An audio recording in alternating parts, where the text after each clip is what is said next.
Don't worry, now sound will come.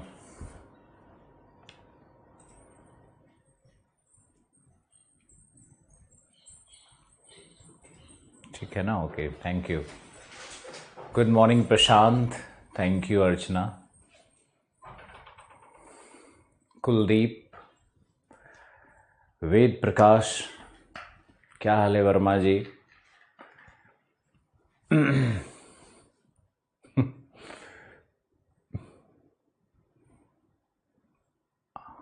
हाय मोहित, क्या हाल है तिवारी जी? Paramjeet good morning. जायसवाल जी नमस्कार. मानसी, सर्वेश,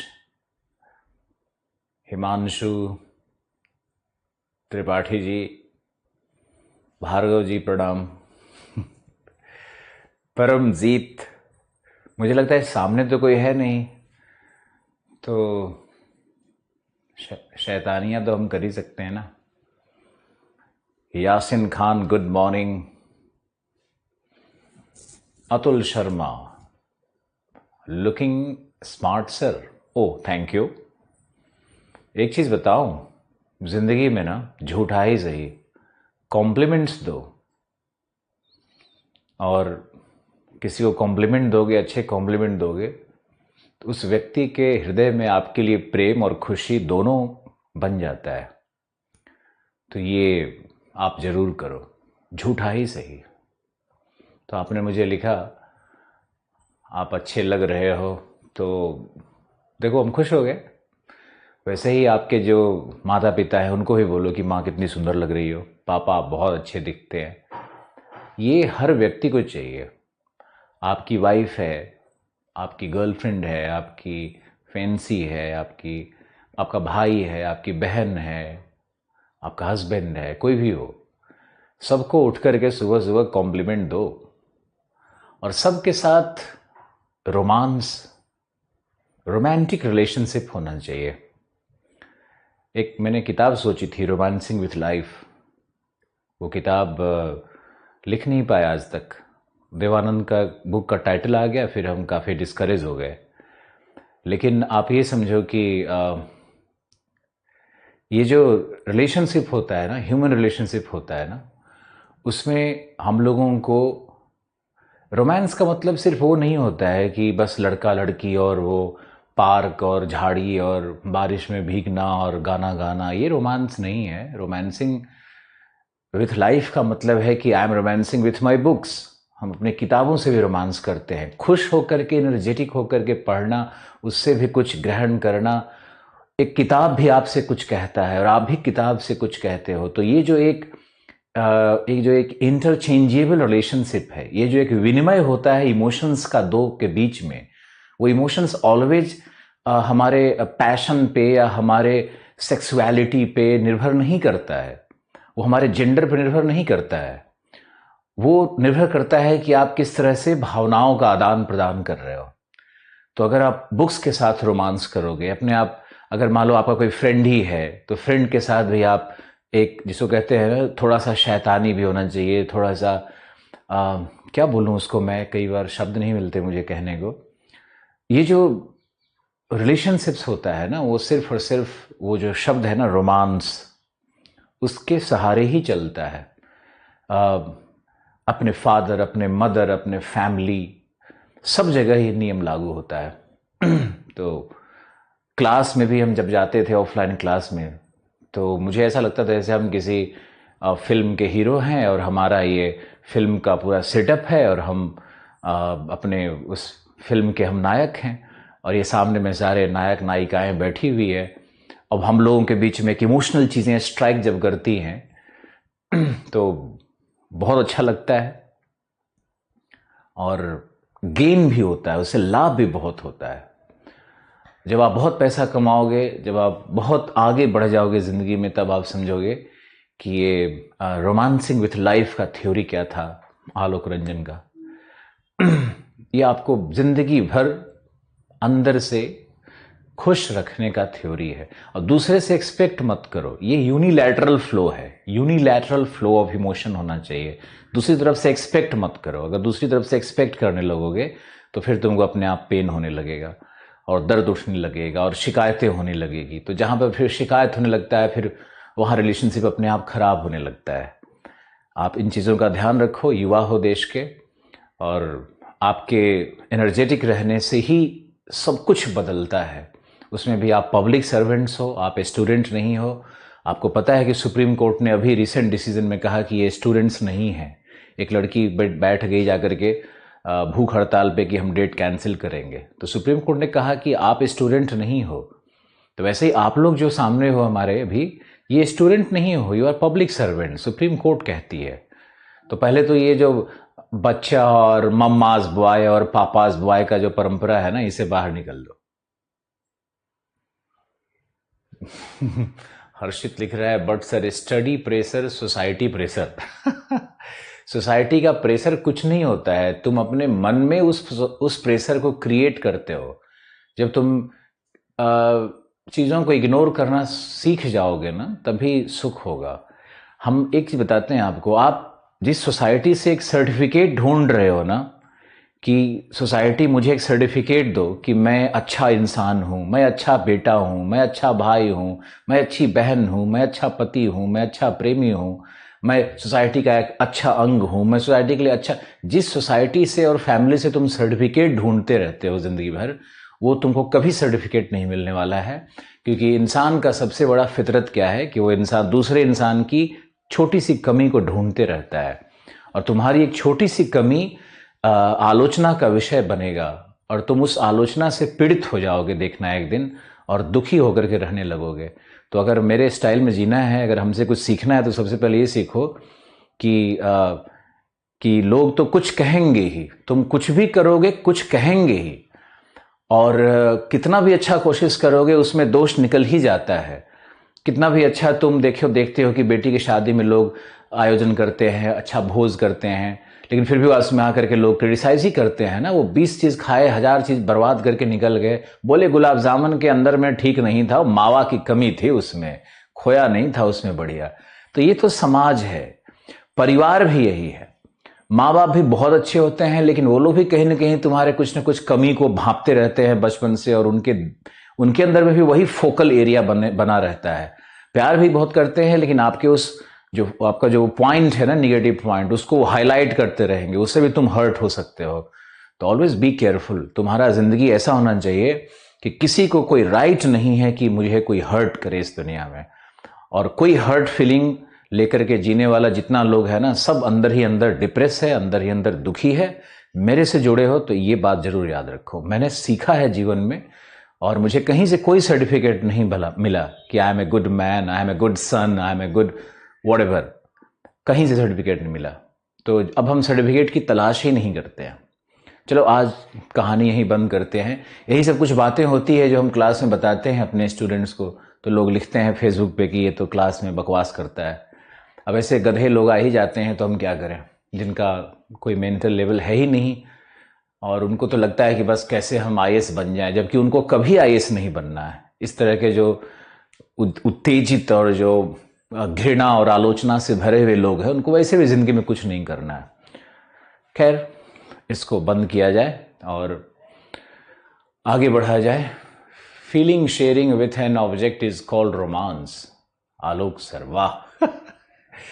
सैल्यूट यासिन, बहुत अच्छे, अच्छा समझे। It's your natural nature to take.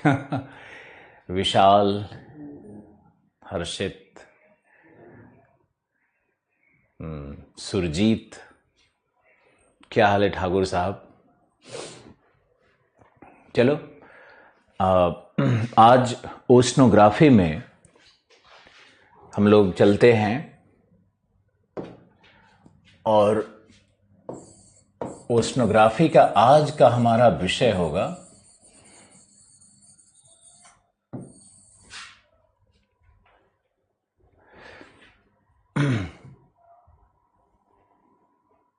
Oceanography. आज का हमारा विषय होगा, जो हमारा पहला विषय होगा वो है सैलिनिटी, यानी लवणता। तो हम लोग सैलिनिटी का अध्ययन करेंगे और दूसरा विषय आज का लेते हैं, अगर इफ टाइम परमिट्स, तो हम लोग टेम्परेचर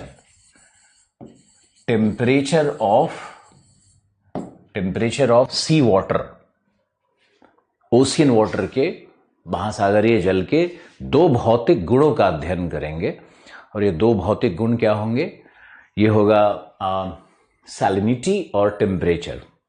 अब ये विषय बहुत ही इंटरेस्टिंग है। ये विषय समझो एक बेसिक प्रारंभ है, और इसको प्रारंभ करने के पहले आपको एक बात बहुत स्पष्टता से मुझे बताना है कि जो ओशियन बॉटम रिलीफ है, जो ओशियन बॉटम रिलीफ का नीतल के उच्चावच का जो चैप्टर है, उस चैप्टर को हम लोग ओशनोग्राफी के साथ नहीं करते हैं।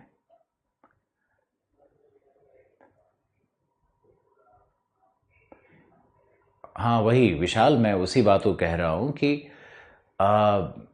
जो कल का जो चैप्टर है उसको, उसमें से वो जो चैप्टर है ना, वो एक्चुअली प्लेट टेक्टोनिक थ्योरी के बाद पढ़ने का विषय होता है। हालांकि उसमें मैंने आपको चार चीज़ें तो बता दी है, जो प्राइमरी स्केल पे है उसको तो मैंने बता दी है, और जो ओशियन बॉटम रिलीफ का जो चैप्टर होगा वो हम लोग प्लेट टेक्टोनिक थ्योरी के बाद करेंगे। वहीं पे आपको कई चीज़ें करवाई जाएंगी। वो एक स्पेशल क्लास होगा, प्लेट टेक्टोनिक के बाद वापस ओशनोग्राफी पे लौटेंगे। और ये एक टीचर की मजबूरी होती है, क्योंकि आप ऐसे देखो, मान लो कि अटलांटिक के बॉटम रिलीफ को हम अगर पढ़ने जा रहे हैं, तो अगर अटलांटिक के बॉटम रिलीफ को हम पढ़ने जा रहे हैं तो मुझे ये मैंने कल आपको नोट्स लिखवाया था, कुछ हद तक कोड नोट्स लिखवाया था। उस नोट्स के बाद आप ऐसा करो कि आप 4 पेज वहां छोड़ दो। ये जो नोट्स है, ये जो ओशियन बॉटम रिलीफ है, उसके लिए 4 पेज आप छोड़ दो। क्यों छुड़वा रहे हैं? क्योंकि अब अटलांटिक में मान लो हमने लिखवाया कि उसका दंतानुकुरित तट है, तो उसका महासागरीय, जो मैंने बताया कि मग्न तट का भाग किस तरह का है, और मग्न तट पर शोल और बैंक मिलते हैं, ये वाला पार्ट मैंने आपको करवाया। अब इसके बाद जो पार्ट शुरू होना है वो क्या होने वाला है? वो होगा कि महासागरीय नीतल के उच्चावच, जैसे कटक क्या है, तो कटक में भ्रंश घाटी कैसे बनती है, तो गर्त कैसे बनते हैं, तो नितलीय मैदान डायनामिक कैसे है, नितलीय मैदान का विनाश कैसे हो रहा है, नितलीय मैदान का निर्माण कहां पर होता है, ज्वालामुखीय प्रक्रियाएं कैसी हो रही है, अब कटक का जो ब्रांच है, जो शाखाएं हैं, वो कैसे बन रही है, तो अटलांटिक में रोमांशी डीप कैसे बना है, केमैन ट्रेंच कैसे बना है, साउथ सैंडविच ट्रेंच कैसे बना है, प्यूर्टो रिको ट्रेंच कैसे बना है, बेसिन्स का निर्माण कैसे होता है, ध्यान से सुनो पहले, टेलीग्राफ प्लेट्यू कैसे बना है, वाइवली थॉमसन रिज कैसे बना है, डॉल्फिन रिज कैसे बना है, चैलेंजर रिज का निर्माण कैसे हुआ, एजोर्स आइलैंड कैसे बना है, एजोर्स का हाईएस्ट पॉइंट है पीको आइलैंड, वो कैसे कैसे पीको का पीक कैसे बना हुआ है, तो ये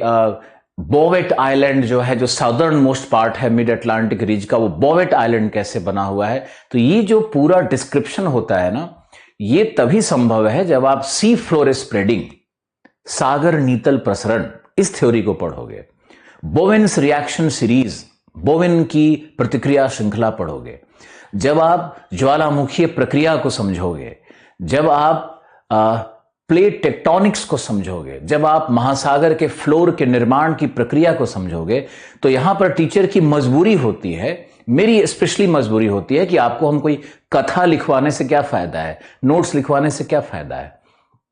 तो आप अटलांटिक के बॉटम रिलीफ वाले चैप्टर को यहीं पर कॉन्टिनेंटल शेल्फ पर ही रोको, 5-6 पेज छोड़ो और आगे टॉपिक पे बढ़ो, क्योंकि ये हमारी मजबूरी है और यही हम पिछले 15 वर्ष से करते भी आ रहे हैं। और आपके साथ ऐसा कुछ नहीं कर रहे हैं कि हमने टॉपिक छोड़ दिया है। और ये मत सोचा करो कि कल जो मैंने पढ़ाया था उसको हम भूल चुके हैं और इसलिए आगे सैलिनिटी लिख दिया। ऐसा कोई विचार मन में नहीं आना चाहिए। I am known for my memories, ऊपर वाला मुझे अपना बस यही एक बचाए रखे, बाकी सब ठीक है। तो आप निश्चिंत होकर के लवणता पढ़ो, और वो चैप्टर मेरी जिम्मेदारी है क्योंकि वो बहुत इंपॉर्टेंट चैप्टर है और उसी चैप्टर से तो प्रश्न आना है सबसे ज्यादा। पूरे ओशनोग्राफी में 2 चैप्टर सबसे इंपॉर्टेंट बनता है, पहला है ओशियन बॉटम रिलीफ और दूसरा बनता है मैरीन रिसोर्स। यही तो 2 चैप्टर है, यही तो 2 चैप्टर सबसे अच्छे से करना होता है। तो आप निश्चिंत रहो, आप परेशान मत हो। Okay, thank you Harshit. Sir कल का पूरा टॉपिक हो गया क्या Pradyumn? Okay okay okay okay, सबका ओके ओके आ गया। Okay, I hope you understand the pain of a teacher. मेरा एक दर्द आप समझ सकते हो कि भाई हम आज उस चैप्टर को सच में नहीं कर सकते हैं, क्योंकि अभी हमने प्लेट टेक्टोनिक्स और जियोमॉर्फोलॉजी के बहुत सारे जो सेंसेशनल कॉन्सेप्ट्स हैं, जो साइंटिफिक कॉन्सेप्ट्स हैं, उसको मैंने पढ़ाया ही नहीं है। तो I will feel very incomplete, क्योंकि मेरा जो क्लास होगा वो सब एक्सप्लेन करने वाला होगा। हम उसकी उत्पत्ति और उसका दृश्य जब तक नहीं दिखाएंगे तब तक मुझे मजा नहीं आता है पढ़ाने का। फैक्ट लिखवाने का कोई प्रयोजन नहीं है। वो तो सविंदर सिंह ने भी लिखा हुआ है कि ये अटलांटिक कटक है, इतनी ऊंचाई है, ये बेसिन है, उसका नाम है। वो हम नहीं पढ़ा सकते आपको उसके पूरे जियोलॉजी को पढ़ाएंगे। इसलिए आप बिल्कुल ओके कुलदीप, ओके, तुम्हारा समर्थन मिला, आप लोगों ने समर्थन में ओके जी सर लिखा, थैंक यू। अब हम पढ़ते हैं लवणता। हाँ, तो लवणता के लिए पहले तो मुझे एयर कंडीशन चालू करना पड़ेगा, क्योंकि गर्मी लगने लगी। और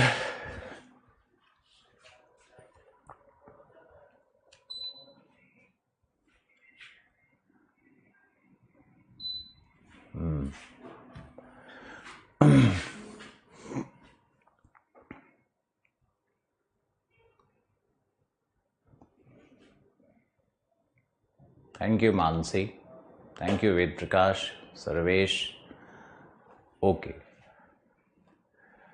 thank you Harshit, okay.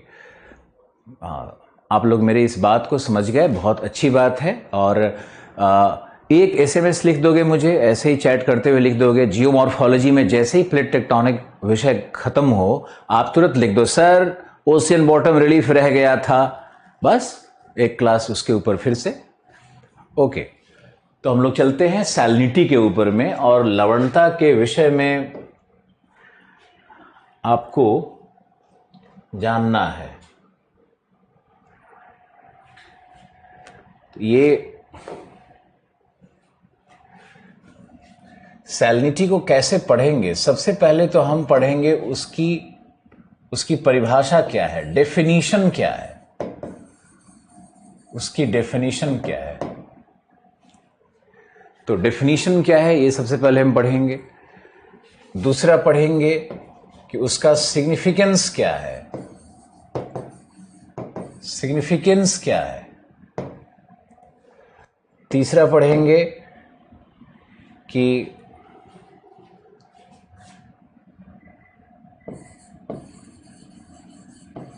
Sources क्या है, उसका सोर्स क्या है।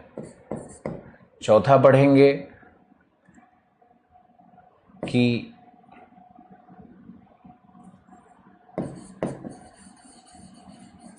फैक्टर्स affecting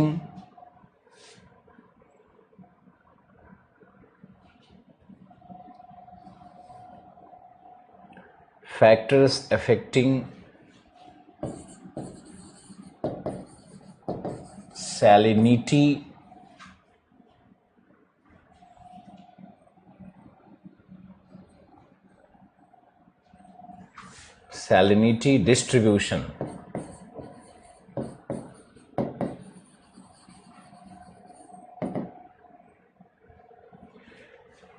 ये हम लोग करेंगे पहले।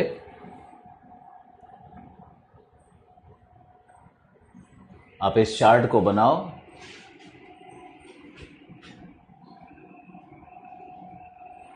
ओशियन बॉटम रिलीफ के लिए 4 से 5 पेज छोड़ दो, इससे ज़्यादा ज़रूरत नहीं है।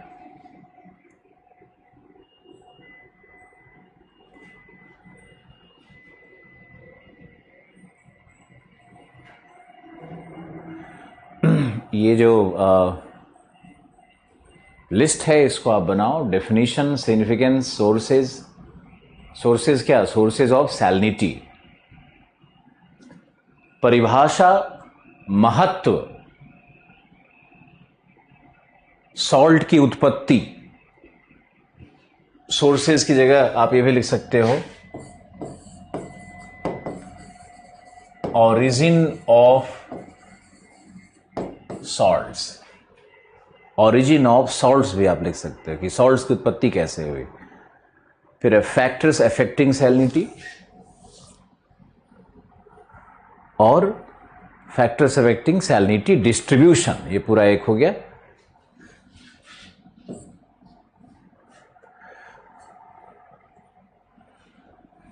अब इस टॉपिक में हम लोगों को समझना भी है और लिखना भी है। लिखना बहुत ज़रूरी होता है स्टूडेंट के लिए, क्योंकि उससे वो लैंग्वेज भी सीखता है। कई लोग कहते हैं सर सिर्फ समझा के निकल जाओ ना, बाकी हम लिख लेंगे। ये एक अच्छा मेथड नहीं है, विधि नहीं है। आपको आंसर राइटिंग सिखाना है मुझे, इसलिए मैंने अटलांटिक इंट्रोडक्शन में आपको लिखवाया था, कुछ समझाया था। आज लवणता में भी फिर हम समझाएंगे, फिर लिखवाएंगे। तो आप लिखो लवणता, और लवणता के विषय में एक इंट्रोडक्शन आपको लिखवाते हैं। लिखिए, लिखो समुद्री जल या महासागरीय जल एक सार्वभौमिक घोलक है। सार्वभौमिक घोलक है।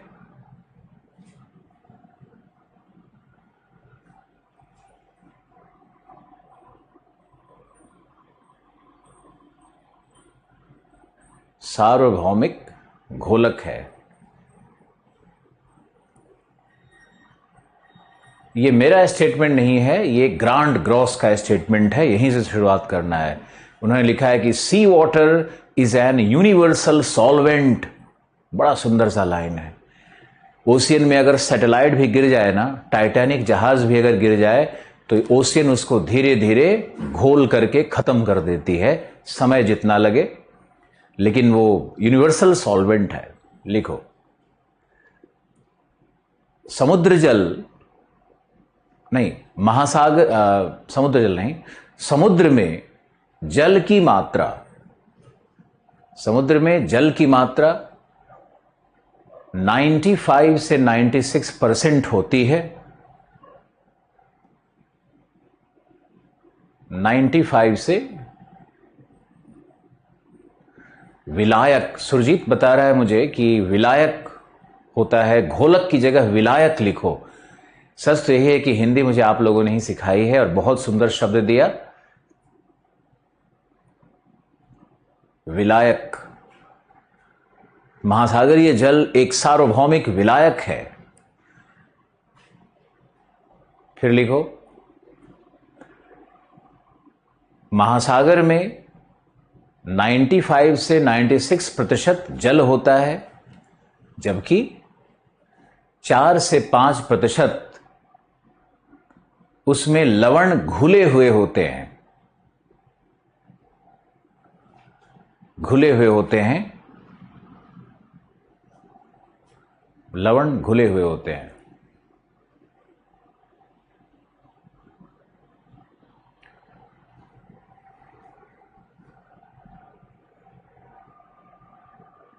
लवणता का सामान्य अर्थ जल में पदार्थों की घुली हुई मात्रा, जल में पदार्थों के घुली हुई मात्रा के कुल भार, घुली हुई मात्रा के कुल भार को कहते हैं,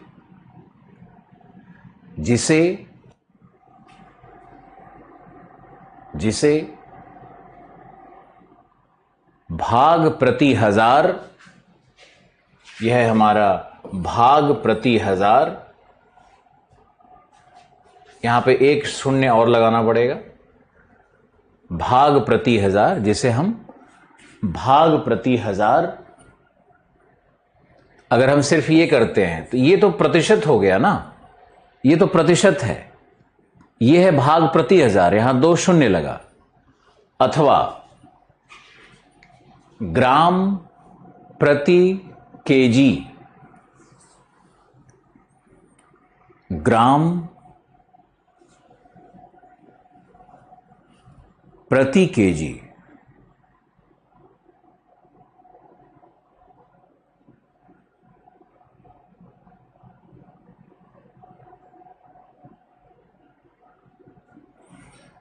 के रूप में मापा जाता है,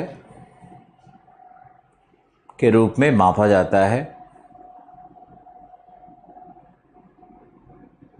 अब अगर नंबर लाना है तो हम लोगों को थोड़ा और साइंटिफिक होना पड़ेगा।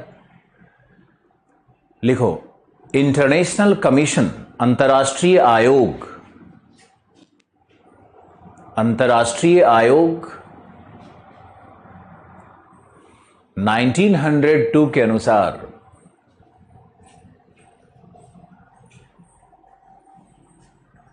अंतर्राष्ट्रीय आयोग 1902 के अनुसार लवणता से तात्पर्य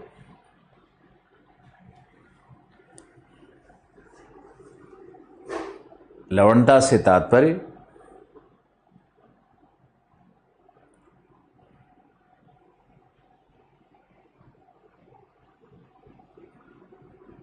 समुद्र जल में घुले हुए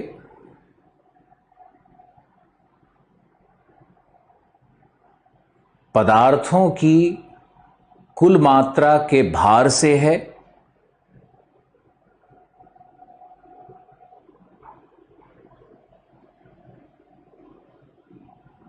कुल मात्रा के भार से है, यदि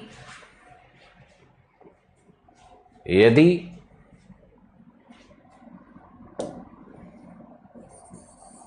ब्रोमीन एवं आयोडीन को ब्रोमीन एवं आयोडीन को क्लोरीन के द्वारा प्रतिस्थापित किया जाए,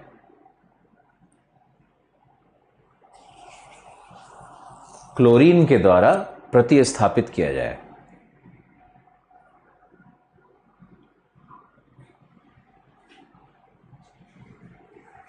एवं सभी जैविक पदार्थों को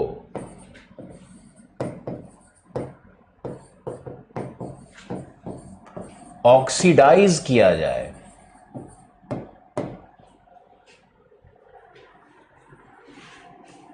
सभी जैविक पदार्थों को ऑक्सीडाइज किया जाए।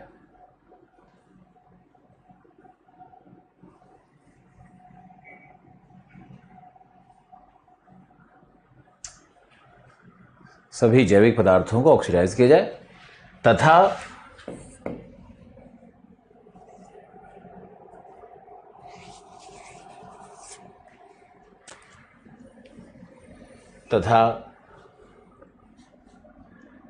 सभी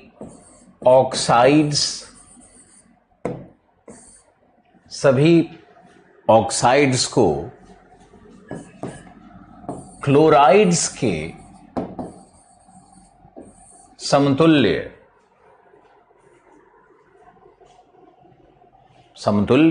परिवर्तित कर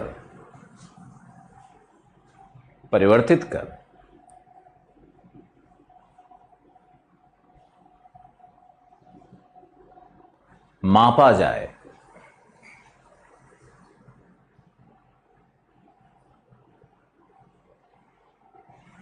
इस प्रकार जल में घुले हुए पदार्थों को क्लोरीन के इक्विवेलेंट, क्लोरीन के समतुल्य, क्लोरीन के इक्विवेलेंट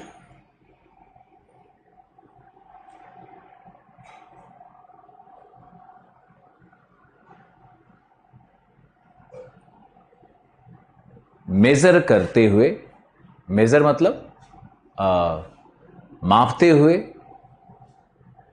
क्लोरीन के इक्विवेलेंट गणना करते हुए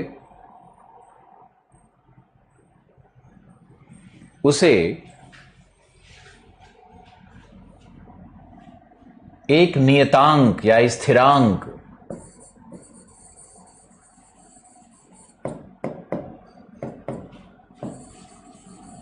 1.8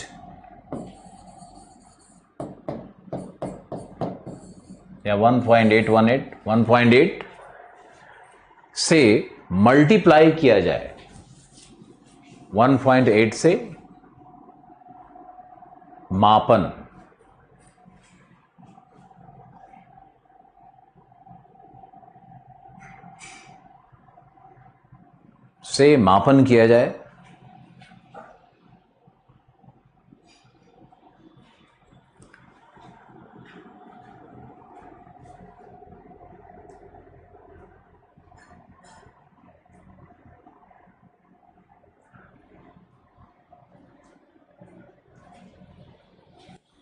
मापन किया जाए तब इसे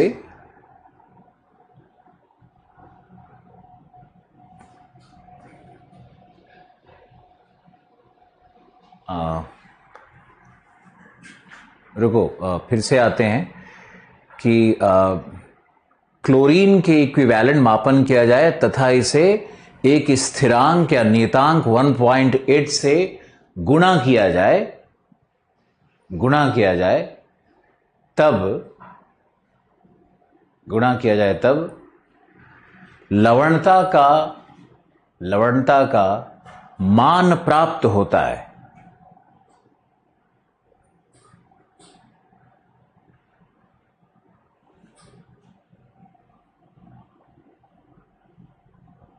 लवणता का मान प्राप्त होता है।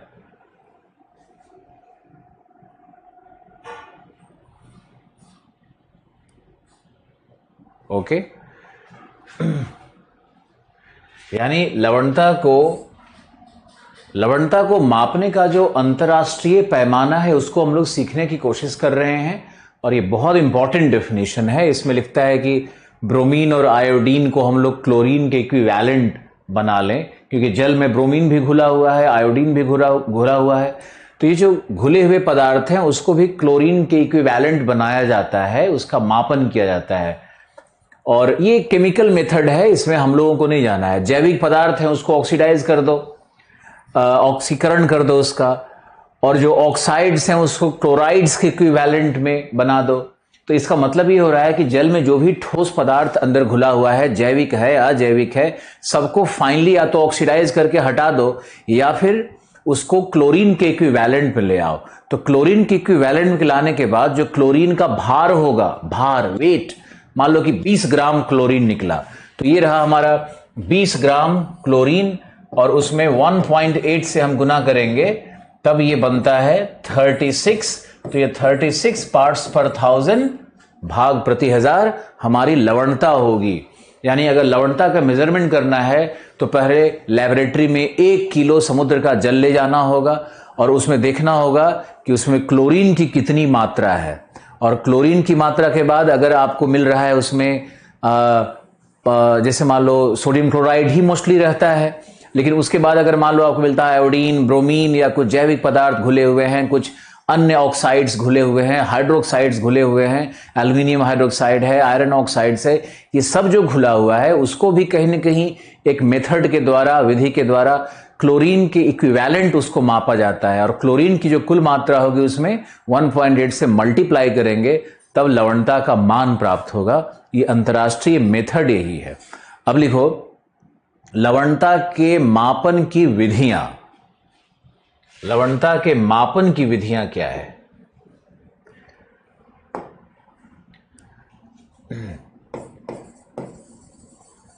Measurement of salinity. Measurements of salinity विधि क्या क्या है?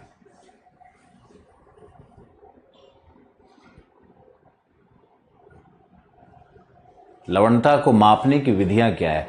अब ये जो विधियां हैं ना, ये बहुत ही इंपॉर्टेंट है तुम्हारे लिए, क्योंकि अभी ये बहुत सारे बुक्स में भी नहीं है और सविंदर सिंह वगैरह में नहीं है, लेकिन ये जो प्रश्न है ना, इसी तरह का प्रश्न ज़्यादा आजकल पूछने लगा है। ओशनोग्राफी में आप देखोगे तो कैसे जो गहराइयां हैं उसको मापने की विधि कैसे है, तो सब नीतल के उच्चावच को मापने की विधि कैसी है, कौन से साइंटिफिक मेथड का प्रयोग किया जा रहा है, ये सारे प्रश्न पूछे जा रहे हैं।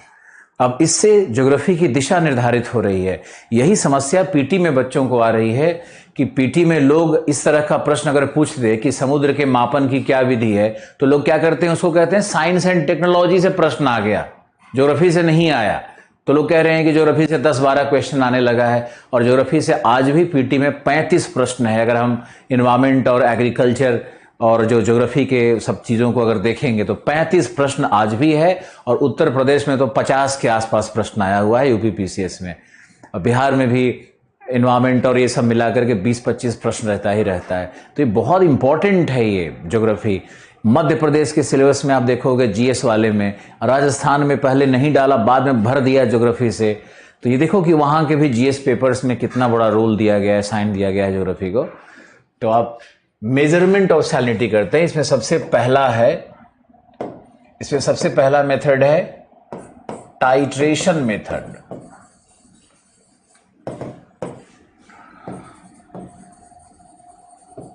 टाइट्रेशन मेथड पे आप लिखो इस विधि में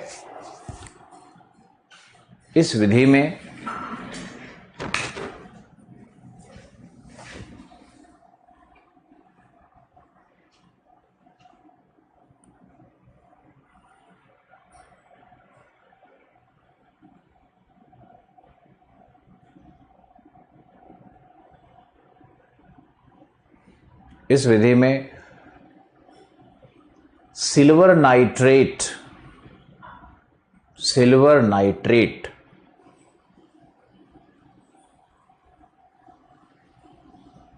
के साथ 10 नहीं आता है। स्वाति, आप गलत कह रहे हो। प्रश्न देखने का एंगल चेंज हो जाएगा कोर्स करने के बाद।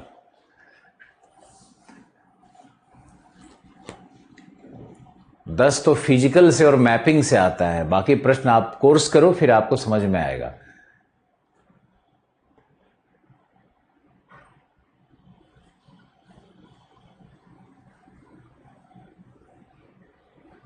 टाइट्रेशन विधि में आपने लिखा कि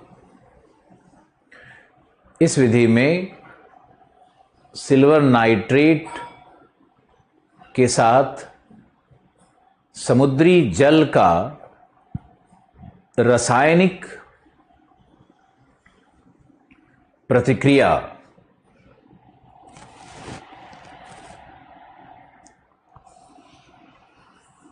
करवाया जाता है,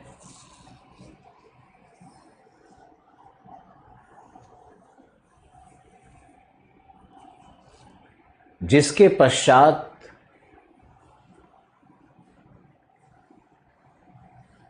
जो अवक्षेप प्राप्त होते हैं,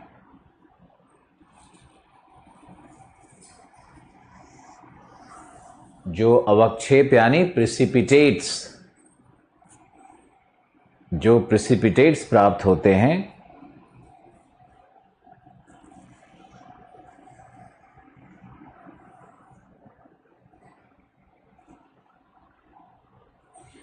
उनके कुल भार को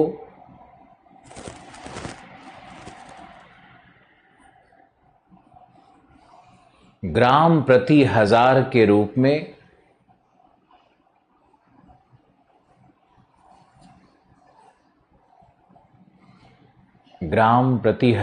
रूप में मापा जाता है।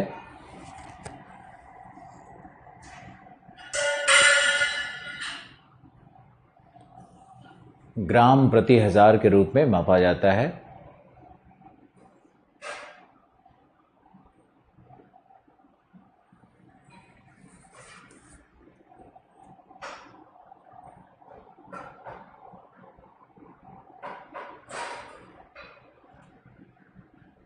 इस विधि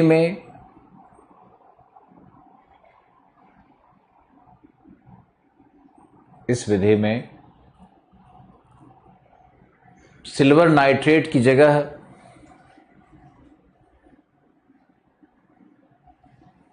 सिल्वर ब्रोमाइड्स एवं सिल्वर ब्रोमाइड एवं सिल्वर आयोडाइड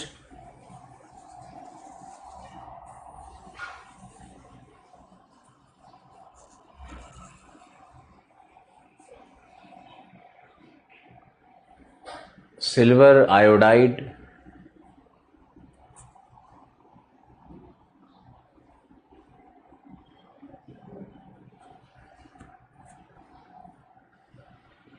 का प्रयोग भी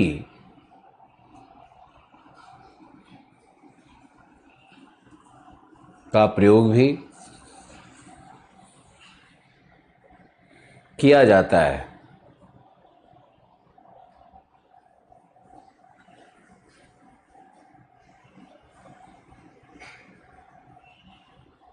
जिनसे प्राप्त अवक्षेप लवणता के निर्धारण के आधार बनते हैं।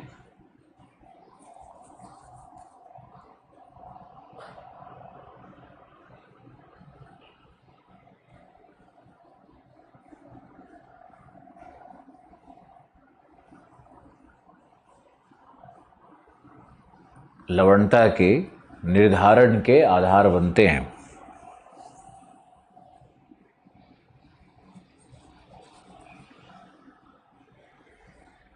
अब लवणता के निर्धारण में क्लोरीन ही क्यों लिया जाता है? इसका मूल कारण है कि सबसे अधिक मात्रा में समुद्र जल में क्या है? Sodium chlorides.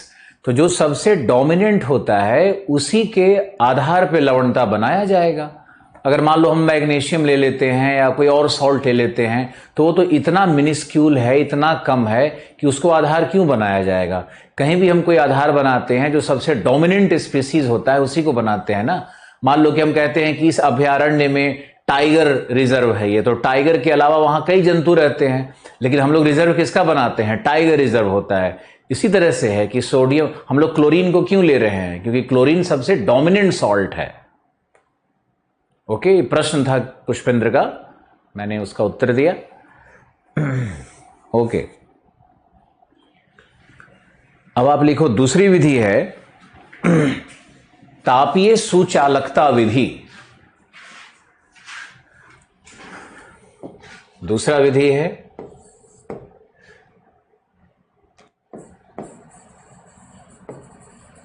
Thermal conductivity method. यह है थर्मल कंडक्टिविटी मेथड।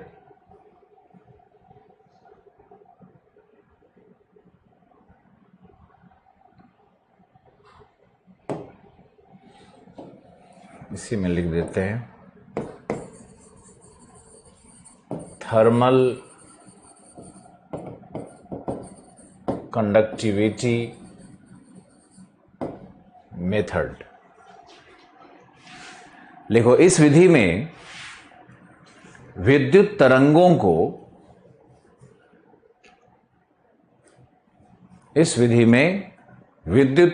को समुद्र जल से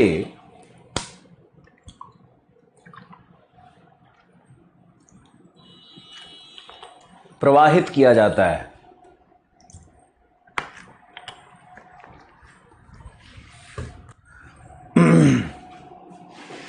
समुद्र जल से प्रवाहित किया जाता है।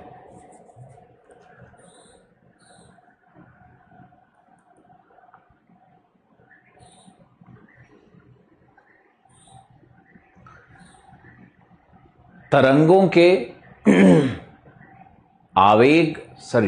की गति एवं आवृत्ति, फ्रीक्वेंसी एंड स्पीड वेलोसिटी। तरंगों की आवृत्ति, फ्रीक्वेंसी एवं वेवलेंथ तरंग दैर्घ्य एवं गति के आधार पर लवणों के उपस्थित मात्रा को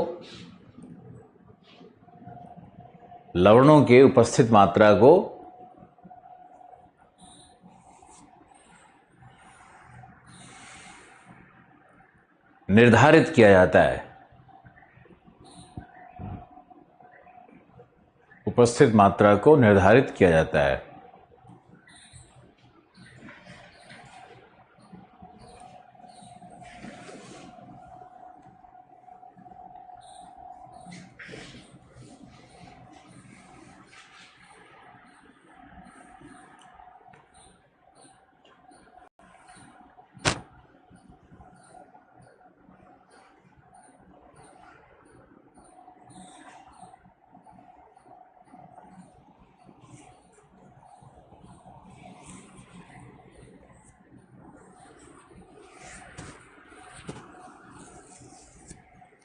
ये लवण आयनीकृत हो जाते हैं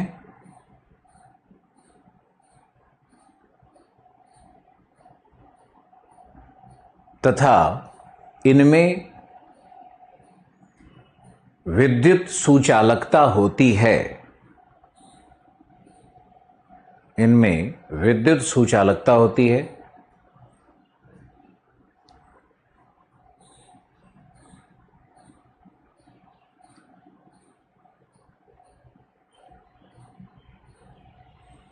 जिससे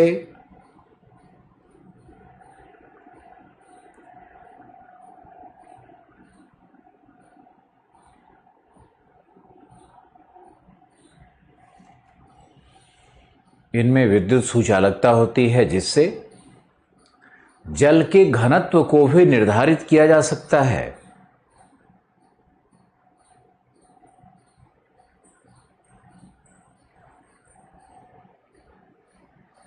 जिससे जल के घनत्व को भी निर्धारित किया जा सकता है।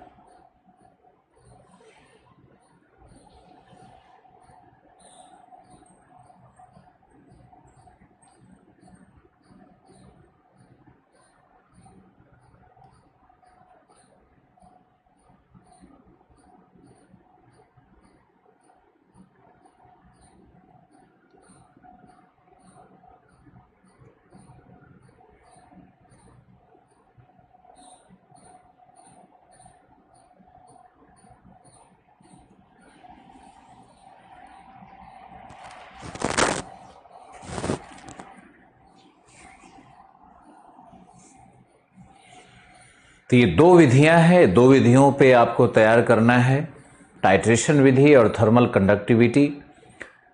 और तीसरी विधि है रासायनिक प्रतिक्रिया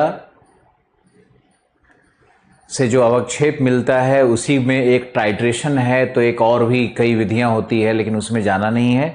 आपको ये दो विधि पे एक छोटा सा शॉर्ट नोट तैयार करना है और ये प्रश्न शायद आने वाला है। अब हम चलते हैं स्रोत पर कि लवणता के स्रोत क्या है। लवणता का स्रोत क्या है? तो आप याद रखो कि लवणता का स्रोत है सबसे पहले रिवर्स, विंड यानी पवन, ग्लेशियर्स और वेव, सी वेव्स, और एक और हो सकता है भौम जल, अंडरग्राउंड वाटर। भौम जल, अंडरग्राउंड वाटर। तो नदियां, ये जो है ना, इसको हम लोग कहते हैं भ्वाकृतिक प्रक्रम। तो पहला तो लवणता का स्रोत होता है भ्वाकृतिक प्रक्रम। दूसरा स्रोत हो सकता है अंतःसागरीय, अंतःसागरीय जिसमें हो सकता है जल गतिकीय प्रक्रियाएं, जल गतिकीय प्रक्रियाएं होंगे। फिर हो सकता है भूतापीय प्रक्रियाएं, ये अंतःसागरीय होगा। और ये जो वाकृतिक प्रक्रम है ये सबसे महत्वपूर्ण होगा, अभी हम बताते हैं कि और एक और हो सकता है ज्वालामुखीय विवर्तनिक क्रियाएं अथवा भूगार्भिक क्रियाएं। इसको बनाओ।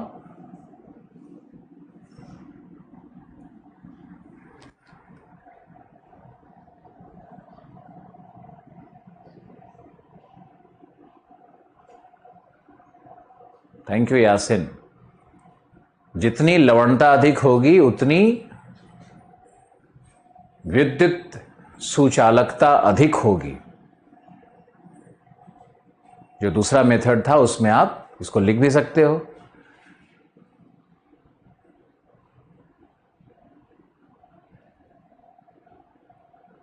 यह है लवणता का स्रोत। लवणता कैसे आता है? एक सामान्य अर्थ में देखोगे तो नदियां थल के भाग का अपरदन करती है, अवसादों को ले जाकर के महासागर में निक्षेप करती हैं। वैसे ही पवन है, वो अपरदन करके बालू के कण को, मृतिका कण को उठा करके जाकर के समुद्र में डिपॉजिट करता है। उसी तरह से आप देखोगे तो हिम नदियों का भी रोल होगा, वो थल के भाग को अपरदन कर रही हैं और जल में उसको ले जा रही हैं। तो ये जैसे नॉर्वे होगा, आर्कटिक का जो रीजन है, ग्रीनलैंड का रीजन है, वहाँ हिम नदियाँ अपरदन करती हैं और थल के लवणता को, अवसाद को समुद्र में ले जाती है। तो ये तो वाकृतिक प्रक्रम बहुत ही आसान है, लेकिन जो सबसे इंपॉर्टेंट है वो भूगार्भिक क्रियाएं कौन सी हो रही है जो लवणता को ऐड करती हैं। जैसे मान लो ज्वालामुखी विस्फोट हुआ तो ज्वालामुखी के मैग्मा से क्या निकलता है? उसमें से आयोडीन निकल सकता है, ब्रोमीन, फ्लोरीन, इस तरह की चीजें निकलती है, क्लोराइड्स भी कुछ निकलते हैं, तो वो भी एक स्रोत बनता है। और बनेगा हमारा अंतःसागरीय स्रोत में जल गतिकीय क्रियाएं, हाइड्रोडायनामिक प्रोसेस। हाइड्रोडायनामिक प्रोसेस का मतलब है कि जो अंतःसागरीय जल है वह भी घोलन का क्रिया करता है और वह भी उस जल में भी गतिकीयता होती है। और वो जो गतिकीय जल है वो समुद्र के नीतल का अपरदन करता है या जैविक पदार्थों को भी वो घोल रहा है। तो इस कारण से भी लवणता ऐड हो सकता है। लेकिन लवणता का जो मुख्य स्रोत है वो रिवर्स है। अब आपको ये बहुत अच्छे से समझना है कि रिवर्स कैसे स्रोत बनता है, उसको पहले हम समझाते हैं और ये समझने का ज्यादा विषय है। मान लो कि एक बर्तन है हमारे पास जिसमें ये जल उपलब्ध है। ध्यान से देखते रहो। इस बर्तन में जो लवणता है वो मान लिया हमने 30 भाग प्रति 1000 है। हमने फ्रेश वाटर नहीं लिया है, हमने समुद्री जल को ही लिया है। अब इस समुद्री जल में अगर हम फ्रेश वाटर डालेंगे, शुद्ध जल डालेंगे और शुद्ध जल में 2% सोडियम क्लोराइड हो, तो ये जहां पर हम जल डालेंगे वहां उस भाग में लवणता घटती चली जाएगी, क्योंकि अगर नमकीन पानी में स्वच्छ पानी मिलाएंगे तो डाइल्यूशन इफेक्ट होगा, डाइल्यूट होगा और डाइल्यूशन इफेक्ट के कारण वहां पर लवणता घट जाएगी। डाइल्यूशन का मतलब क्या होता है? हिंदी शब्द मुझे अगर लिख सकते हो तो बताओ।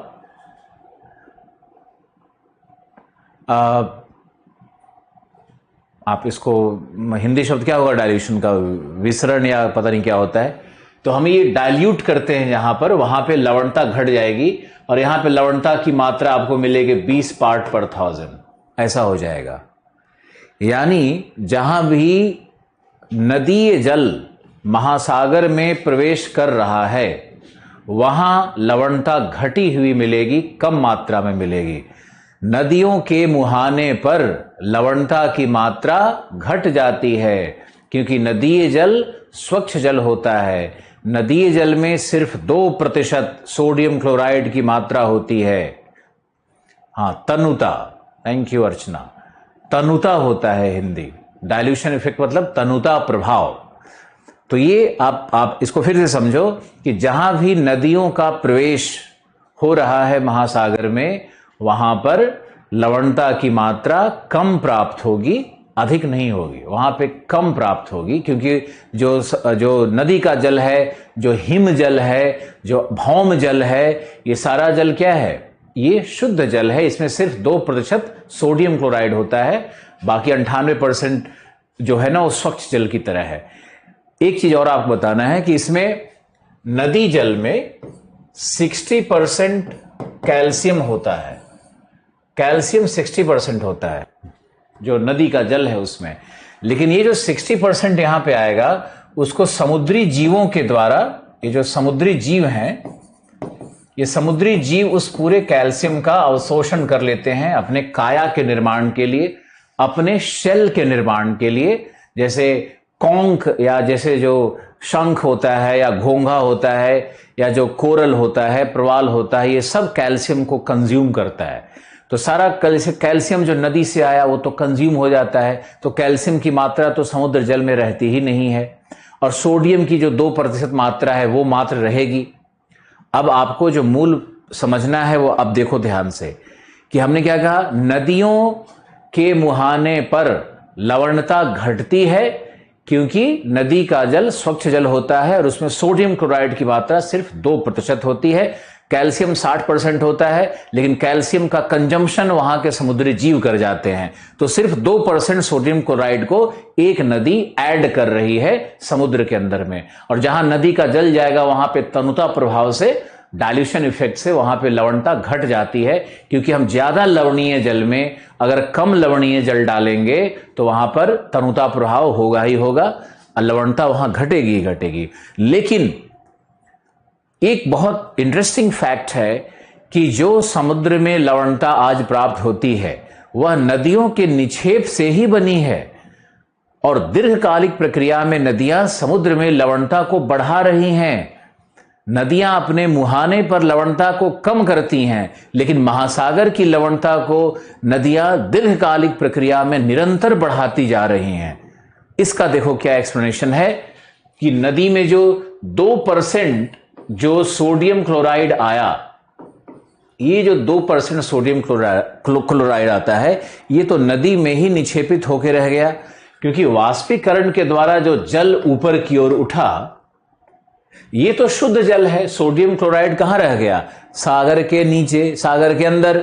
और वाष्पीकरण से जो स्वच्छ जल ऊपर गया वो बादल बन करके पुनः थल के भाग पर, पर्वतीय क्षेत्रों में ये पुनः वर्षा करेगी, और वर्षा करने के बाद पुनः वहां से नदियां निकलेगी और चट्टानों का अपर्दन करते हुए चट्टानों से कैल्शियम और सोडियम क्लोराइड और अन्य लवणों को ग्रहण करते हुए वापस समुद्र में आएंगे और समुद्र में उनका निक्षेपण करेगी। तो इस पूरी प्रक्रिया को आप देखो कि यहां से 2% सोडियम क्लोराइड जो यहां आ रहा है वो यही निक्षेपित होता चला जा रहा है, और शुद्ध जल जाकर के फिर 2% लेकर के आ रहा है। तो ये जो जल का जो साइक्लिंग हो रहा है, जो हाइड्रोलॉजिकल साइकिल है हमारा, ये जो हमारा हाइड्रोलॉजिकल साइकिल है, जल चक्र है, ये जो हमारा जलीय चक्र है, हाइड्रोलॉजिकल साइकिल है, इसमें क्या होता है कि थल से नदियां लवणों को लेकर के महासागर में निक्षेपित करती हैं, लेकिन महासागर से जब वाष्पीकृत होता है जल तो उसमें लवण नहीं रहता है, वो लवण समुद्र में ही लगातार निक्षेपित हो जाता है। अब आपको जानकर आश्चर्य होगा कि महासागर में जो 98% लवण आज है वो नदियों के द्वारा ही निक्षेपित है, और ये नदियां आज से नहीं, ये 2.8 बिलियन वर्ष से, जब से इस महासागर, छिछले महासागर बने, तो 2.8 बिलियन वर्ष से आज तक इन नदियों ने लगातार निक्षेप किया है। और ये लगातार निक्षेप करने का मतलब ये है कि यहां पे लवणता की मात्रा बढ़ती चली गई है, और आज भी लवणता की मात्रा बढ़ ही रही है। हम लोग इस पे विवेचना करेंगे सॉल्ट बजट और ग्लोबल वार्मिंग के कॉन्टेक्स्ट में। अभी इस लाइन को याद मत करना कि लवणता बढ़ रही है या घट रही है या कांस्टेंट है। हमारा एक विषय होगा सॉल्ट बजट। तो सॉल्ट बजट में हम लोग इसको, लवणता बजट में हम लोग पढ़ेंगे कि वास्तव में हो क्या रहा है। लेकिन आपको अभी याद रखना है कि जो सबसे बड़ा स्रोत है महासागर में लवणता का, वो कौन है? नदियां हैं। नदियों में क्या है, 2% सोडियम क्लोराइड है, उसी का निक्षेपण हो रहा है लगातार। दूसरा क्या याद आपको रखना है कि नदियों के मुहाने पर लवणता बढ़ेगी या घटेगी? उत्तर दो।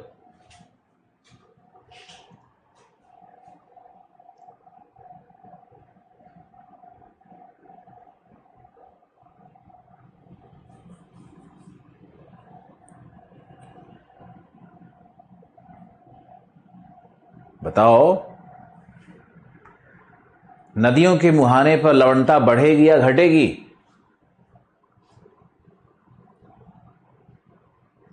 बढ़ेगी। Very good Rajiv, very good. Rajesh great. Deepika घटेगी, हर्षित भी घटेगी। ओके ठीक है। डिक्रीज होगी, मानसी घटेगी, घटेगी। ओके ग्रेट, सब लोग समझ रहे हो। इसमें कई बार कंफ्यूजन हो जाता है कि भाई नदियां लवणता बढ़ा भी रही हैं और नदियों के मुहाने पे लवणता कम भी हो रही है, कैसे हो रहा है? तो मैंने उसी को एक्सप्लेन किया है आपको, और ये आप अच्छे से लिख लो और इस पे आप खुद से लिखने की कोशिश करो। वीडियो 5 बार देखोगे आप लिख लोगे इसको कि हमने क्या एक्सप्लेन किया है, तनुता प्रभाव क्या है, मुहाने पे क्या होगा, तो नदियों में कितना प्रतिशत सोडियम क्लोराइड है, कितना प्रतिशत कैल्शियम है, इसको आप खुद लिखोगे, नोट्स बनाओगे अपना। अब आगे चलते हैं और हम लोग देखते हैं कि लवणता का एक चार्ट होगा। लिखो, एक लाइन लिखो। तो लवणता का स्रोत हो गया। अब लिखो कि लवणता समुद्र में 47 सॉल्ट्स मिलते हैं। 47 सॉल्ट्स को आइडेंटिफाई किया गया है, चिन्हित किया गया है।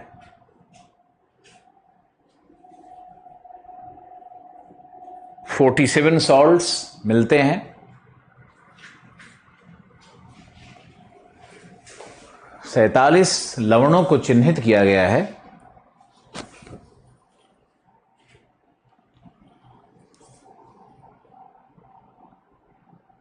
थैंक यू निशा, आपका भी सही उत्तर है। थैंक यू अलीशा, दीपक, अभिजीत, सब सब सब सही लिख रहे। पटेल साहब,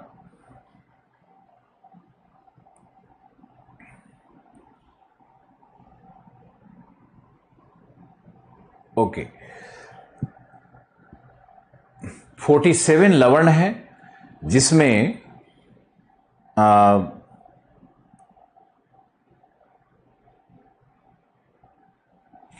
7 लवण प्रमुखता से प्राप्त होते हैं, जिन्हें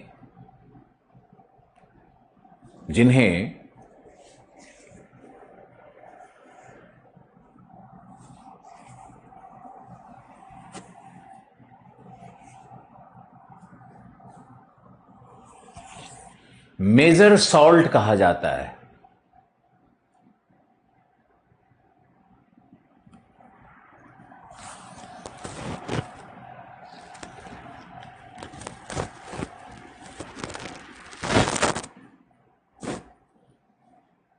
इन्हें वृहत लवण कहा जाएगा, मेजर सॉल्ट कहा जाएगा।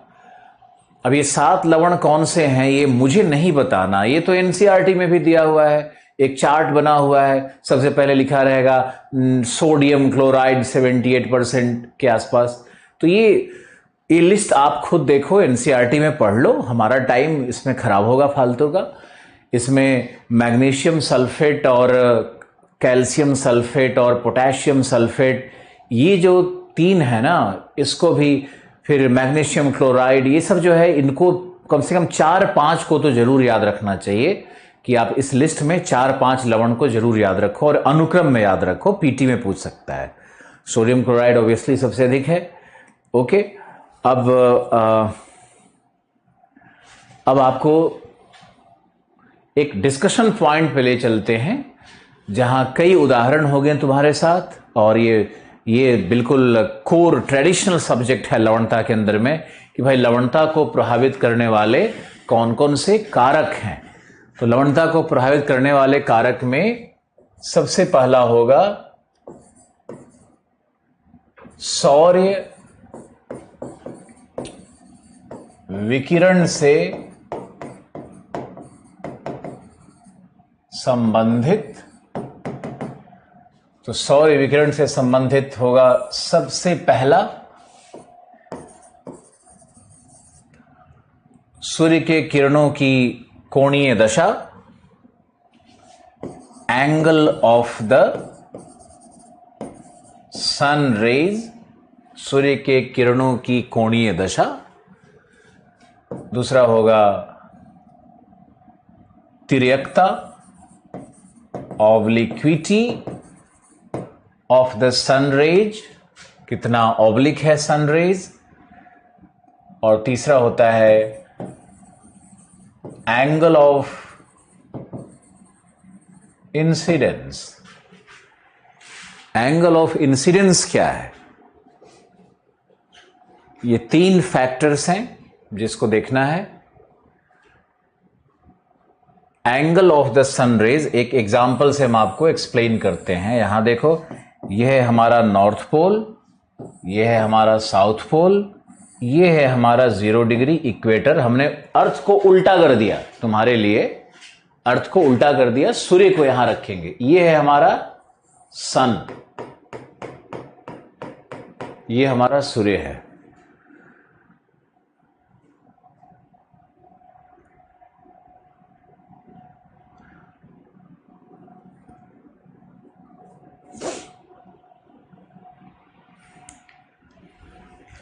यस, हाँ वर्मा जी, आप उसको एनसीईआरटी में दिया है वर्मा जी, आप उसको अच्छे से पढ़िए, उस चार्ट को याद रखिए, सब लोग याद रखिए। यहां आइए, अगर सूर्य की हम विषुवत पे इस किरण को लें, ये लंबवत है, तो ये क्या हुआ 90 डिग्री। तो 90 डिग्री की यदि किरण होगी, अगर किरण परपेंडिकुलर है तो सूर्यातप की मात्रा अधिक होती है। यानी कि किरण अगर 90 डिग्री का है तो उसमें हीटिंग अधिक होता है, और किरण में अगर किरण में तिर्यकता बढ़ती चली जाएगी, ऑब्लिक्विटी होगा, वो लंबवत ना होकर के ऑब्लिक होगा, तिर्यक होगा, तो सूर्य की मात्रा या सूर्यातप की मात्रा, एनर्जी की मात्रा कम होने लगती है। कैसे होती है इसका उदाहरण देखो। मान लो, यहां बनाते हैं, मान लो कि सूर्य की यह एक किरण है। तो सूर्य की यह किरण, सबसे पहले तो आप देखोगे कि जो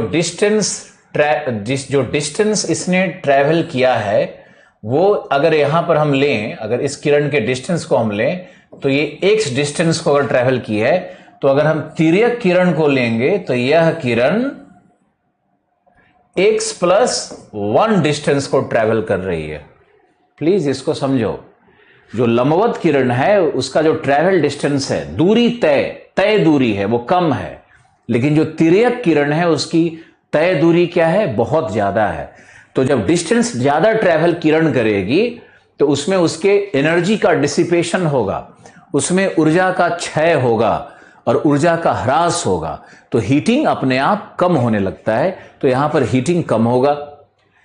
सेकेंड फैक्टर क्या है, और ध्यान से देखना कि यहां पर जो अर्थ का सरफेस एरिया का हीटिंग हो रहा है, ये मान लेते हैं अगर 100 मीटर है, अगर इसको हमने 100 मीटर मान लिया, लंबवत किरण के द्वारा अगर ये 100 मीटर का सरफेस एरिया गर्म करता है, तो अगर यहां हम देखो, वही किरण देखो बिखर रही है, तो यहीं पे ये 200 मीटर के एरिया को कवर करेगा।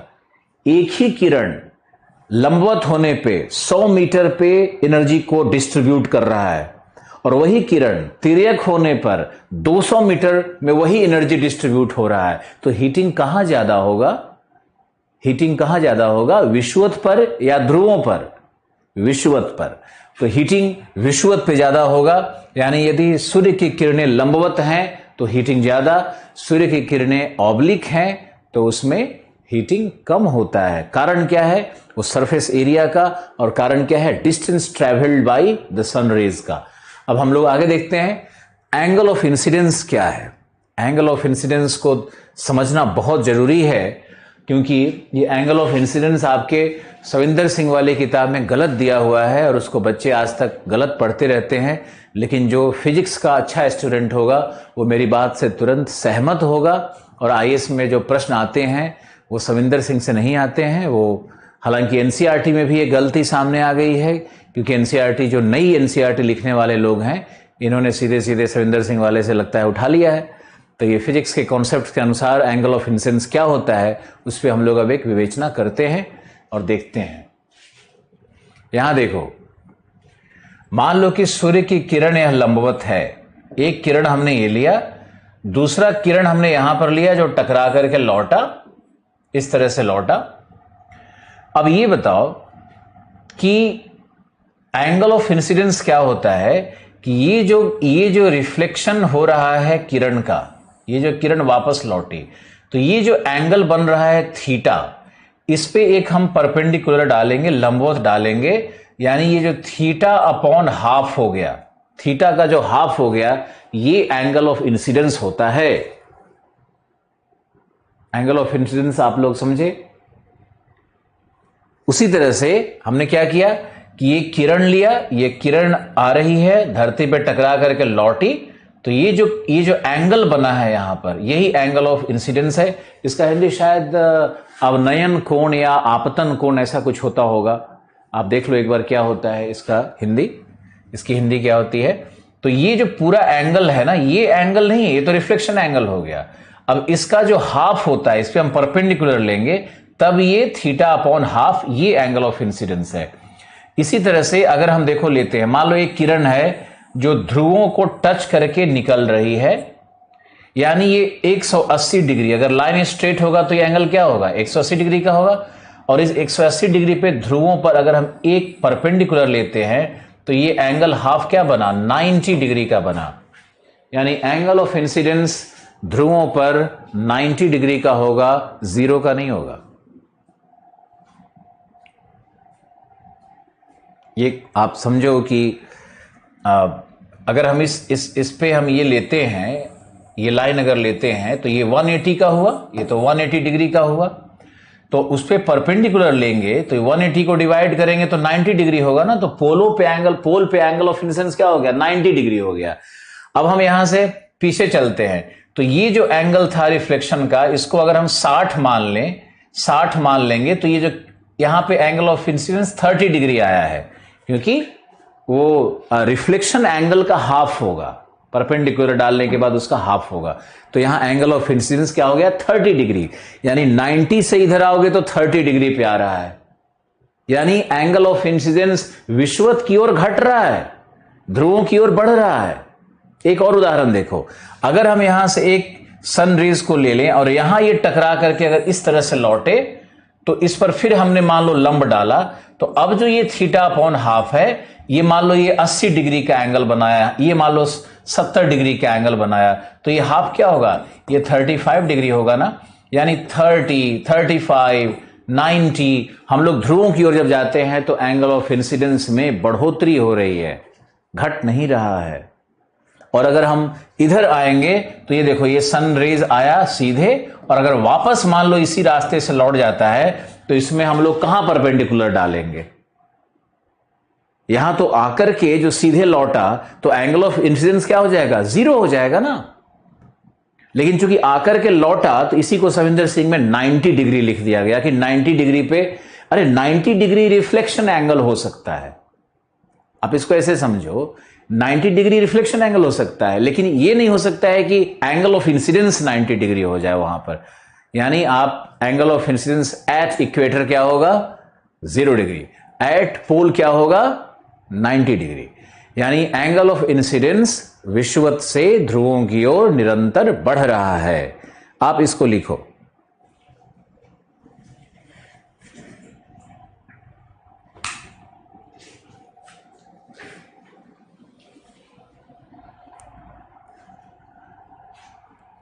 अग्रवाल जी लिख रहे हैं कि विषुवत पर 0 डिग्री होता है एंगल ऑफ इंसिडेंस। बिल्कुल सही लिख रहे हो, लेकिन सविंदर सिंह पढ़ करके उल्टा कॉन्सेप्ट बन जाएगा, एनसीईआरटी पढ़ करके उल्टा कॉन्सेप्ट बन जाएगा।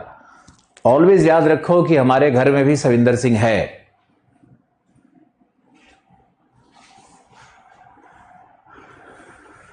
आपतन कोण कहते हैं, एंगल ऑफ इंसिडेंस को आपतन कोण कहते हैं। ओके, लिखो लिखो इसमें, यदि सूर्य की किरणें लंबवत हैं तब अधिकतम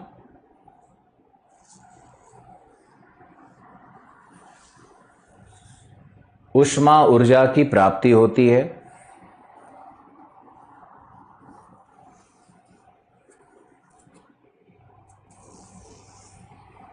अधिकतम ऊष्मा ऊर्जा की प्राप्ति होती है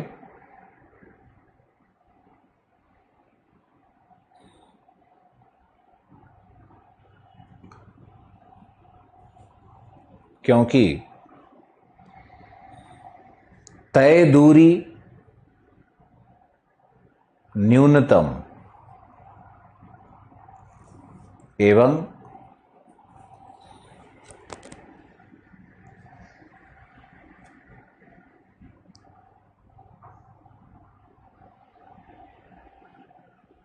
सरफेस एरिया सतही क्षेत्रफल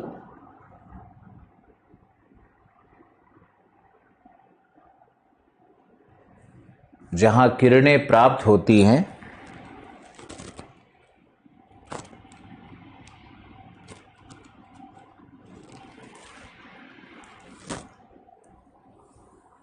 वह भी न्यूनतम होती है।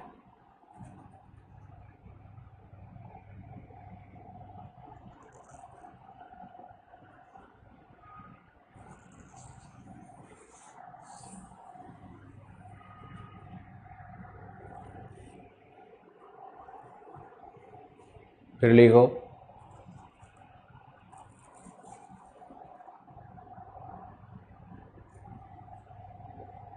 जहां सूर्यातप की मात्रा अधिक होगी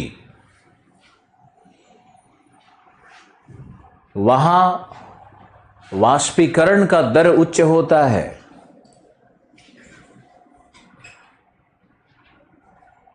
वाष्पीकरण का दर उच्च होता है, अतः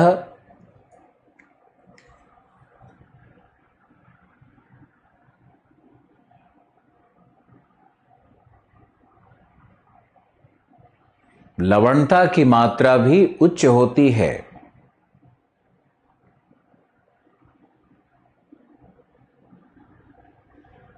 तापमान का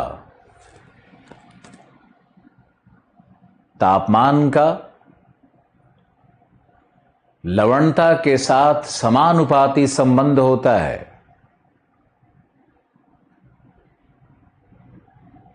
तापमान का लवणता के साथ समानुपाती संबंध होता है।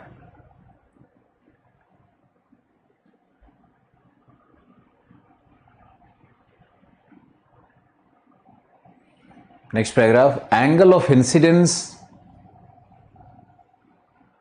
विषुवत पर 0 डिग्री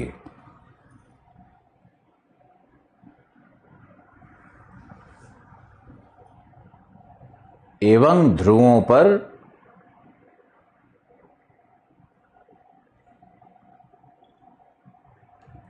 लगभग 90 डिग्री होता है।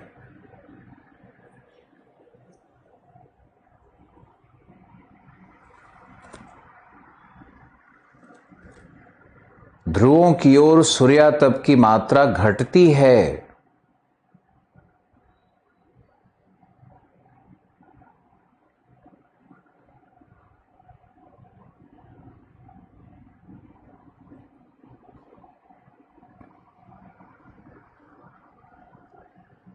अतः सामान्यतः लवणता में भी ह्रास होना चाहिए,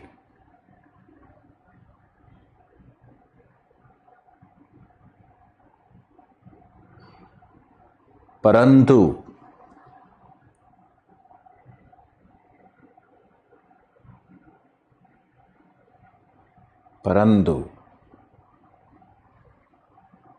लवणता का वितरण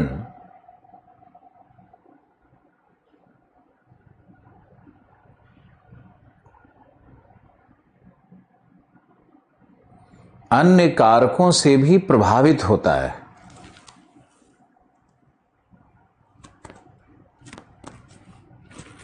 अन्य कारकों से भी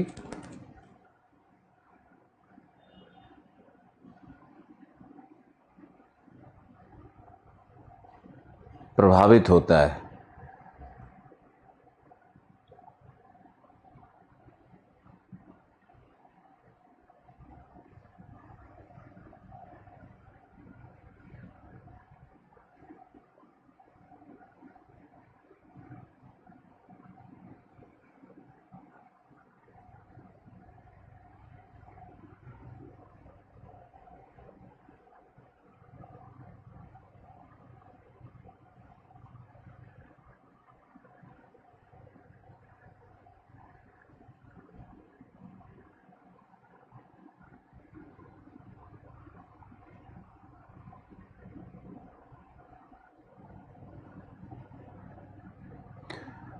आपतन कोण,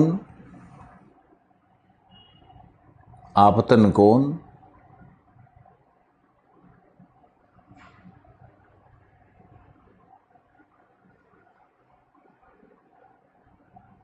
सूर्यातप की मात्रा का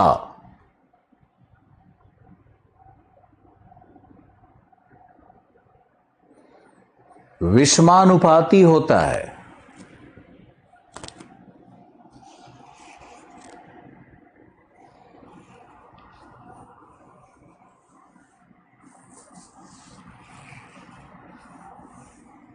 विषमानुपाती होता है।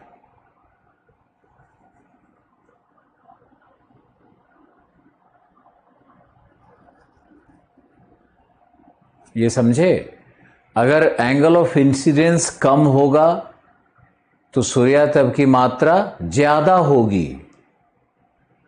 और एंगल ऑफ इंसिडेंस ज्यादा होगा तो सूर्यातप की मात्रा कम होगी। दोनों में विषमानुपाती संबंध है।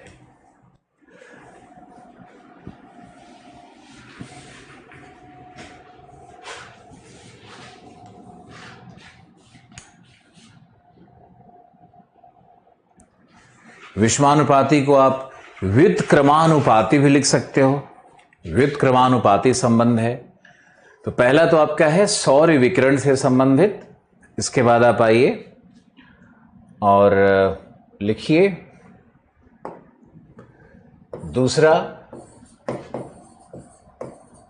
वायुमंडलीय कारक। दूसरा है वायुमंडलीय कारक। इसमें आपको लिखना होगा जैसे वायुमंडलीय दाब, एटमॉस्फेरिक प्रेशर, प्रचलित पवनें, फिर लिखना होगा वर्षण,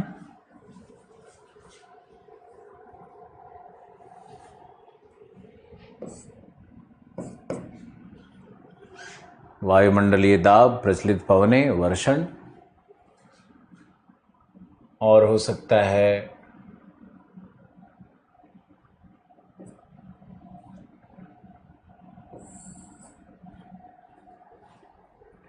तीन ही मुख्य हैं वैसे तो, लेकिन अगर आप चाहो तो इसमें ऐड कर सकते हो।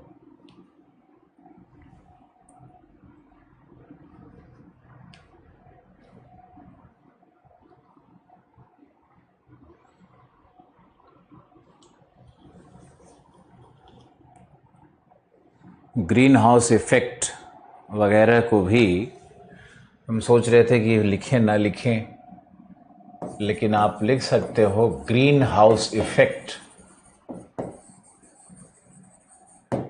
क्योंकि ये भी महत्वपूर्ण बनते जा रहा है और ट्रेडिशनल पुस्तकों में ये नहीं मिलता है।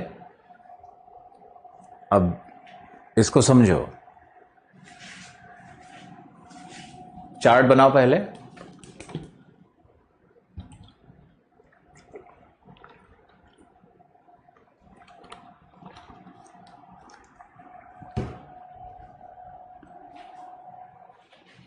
देखो, वायुमंडलीय दाब में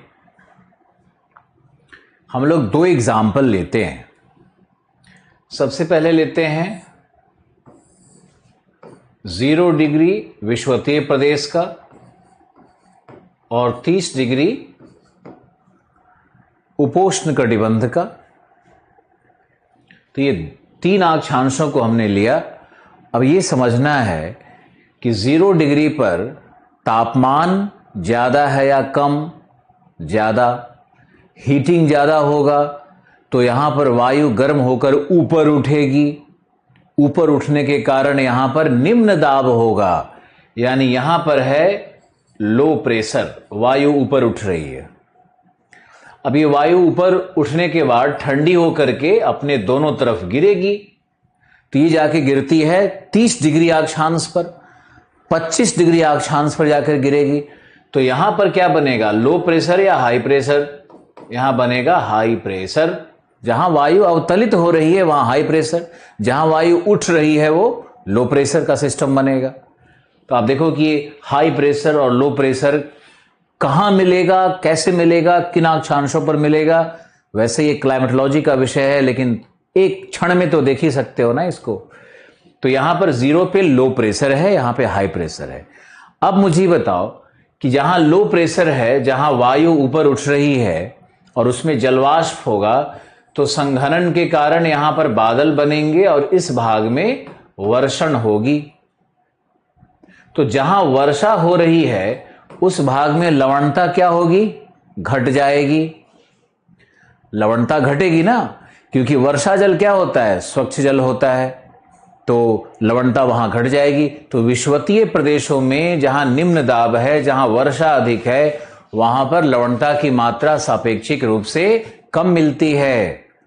जैसे एवरेज लवणता महासागरों की अगर 35 है तो विषुवतीय प्रदेश में ये 34.5 मिलेगी, 34 मिलेगी, यानी औसत लवणता से भी लवणता यहां कम है।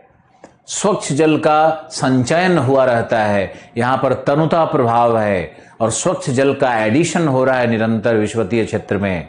यहां लवणता औसत से कम मिलती है। तो जहां पे निम्न दाब है वहां पर वर्षा अधिक होती है। अब चलते हैं हाई प्रेशर एरिया में। जहां पर हाई प्रेशर एरिया है वहां पे वायु का अवतलन हो रहा है। ऊपर से जब ठंडी वायु नीचे आएगी तो वर्षा की संभावना खत्म हो जाती है। वर्षा तभी हो सकती है जब गर्म वायु ऊपर उठे। तो 30 डिग्री अक्षांश पर बादल नहीं बनते, वर्षा अत्यंत न्यून है। लेकिन 30 डिग्री अक्षांश पर जो हाई प्रेशर है उसका फंक्शन समझो। जो हाई प्रेशर है उसमें क्या होगा कि हाई प्रेशर के कारण समुद्र के तल पर संपीड़नात्मक बल कार्य करता है, कॉम्प्रेशन काम करता है, थर्मल कॉम्प्रेशन है, डायनामिक कॉम्प्रेशन है। तो जब ये संपीड़न हो रहा है तो संपीड़न के कारण जो जल में, जल के जो कण हैं, जो मॉलिक्यूल्स ऑफ वाटर हैं, वो आपस में घर्षण करते हैं और एक दूसरे पे दाब उत्पन्न करते हैं। तो जब दाब उत्पन्न होगा तो वहां पर हीट जनरेट होगा, उष्मा उत्पन्न हो जाती है और वहां पर जल का तापमान बढ़ जाता है। और जब जल का तापमान बढ़ जाएगा तो वाष्पीकरण की प्रक्रिया बढ़ जाएगी, और जब वाष्पीकरण की प्रक्रिया बढ़ने लगती है तो वहां पर लवणता की मात्रा बढ़ जाएगी। यानी जहां भी हाई प्रेशर होगा वहां पर लवणता की मात्रा बढ़ जाती है। यानी 30 डिग्री के आसपास में सबसे अधिक लवणता प्राप्त होगी, 37 भाग प्रति हजार, औसत से भी दो भाग प्रति हजार ज्यादा, औसत से भी 2 ग्राम ज्यादा।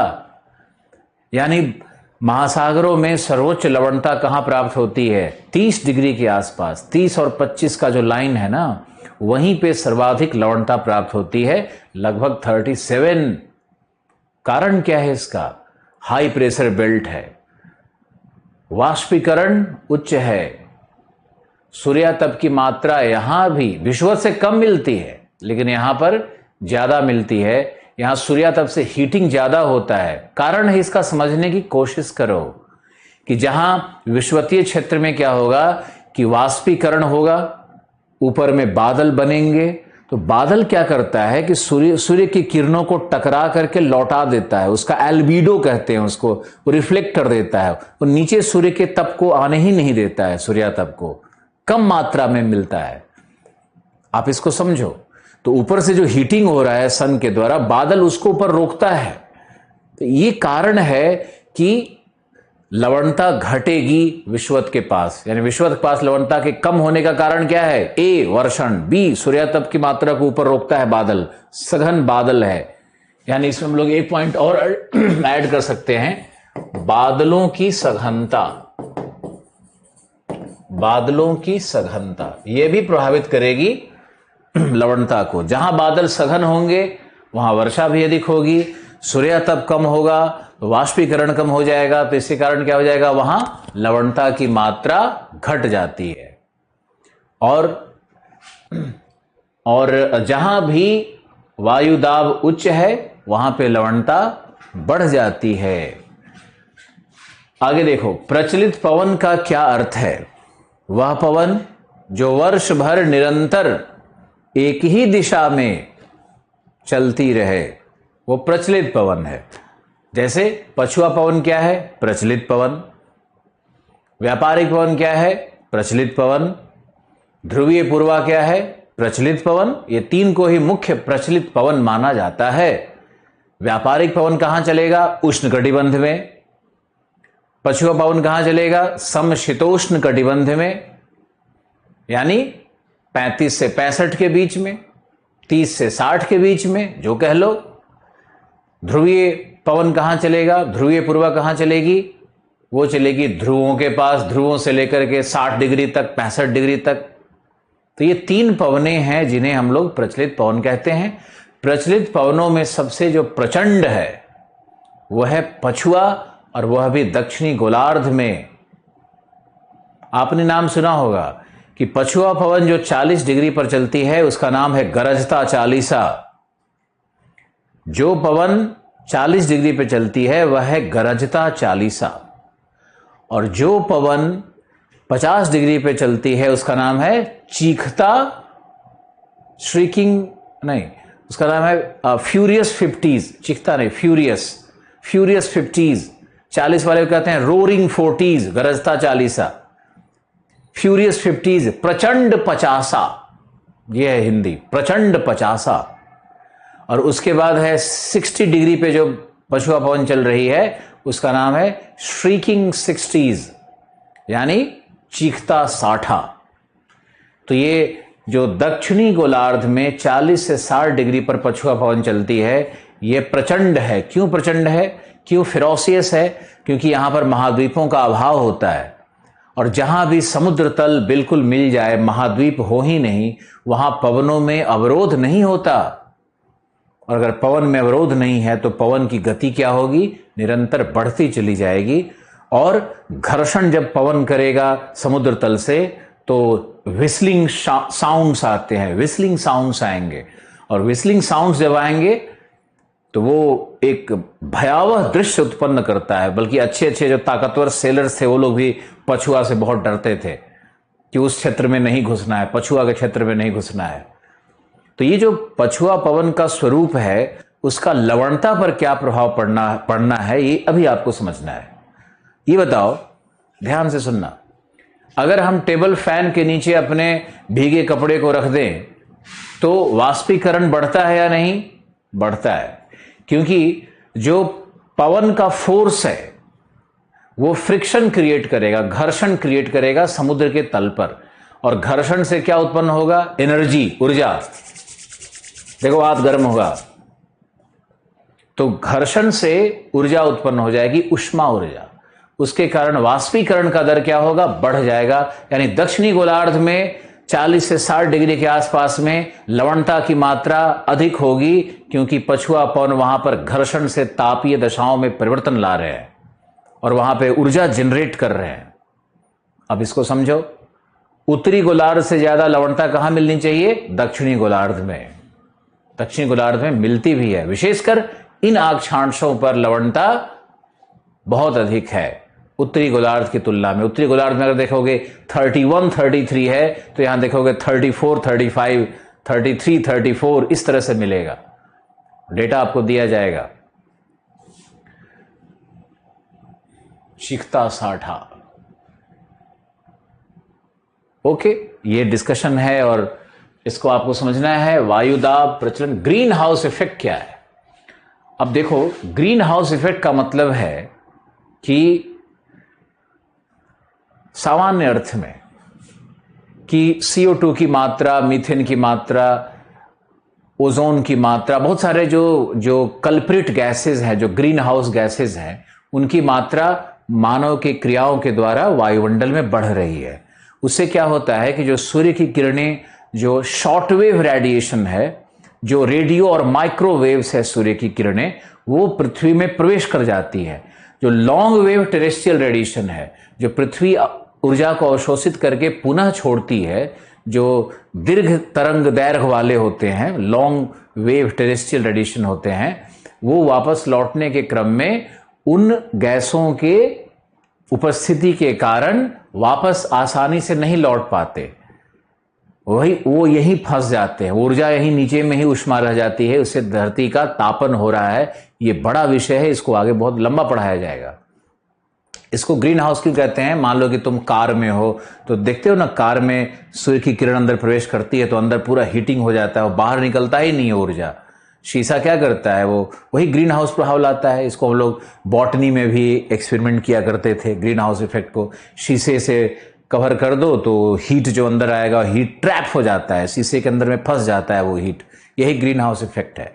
तो अगर हम लोग CO2 की मात्रा को बढ़ा रहे हैं ऊर्जा संसाधन को जलाने के कारण, ट्रैफिक के कारण, और हाइड्रोकार्बन्स के यूज को इतना बढ़ा दिया हमने, इंडस्ट्रियलाइजेशन कर दिया, नगरीकरण कर दिया, पॉपुलेशन एक्सप्लोजन कर दिया, मवेशियों की संख्या इतनी बढ़ गई, उनसे भी मीथेन निकलता है गोबर से, तो ह्यूमन एक्सक्रीटा से बहुत कुछ निकलता है, मीथेन, पता नहीं क्या क्या गैस निकलता है। तो ये जो सारा गैस निकल रहा है अंत में तो हमारे ही पास है ना।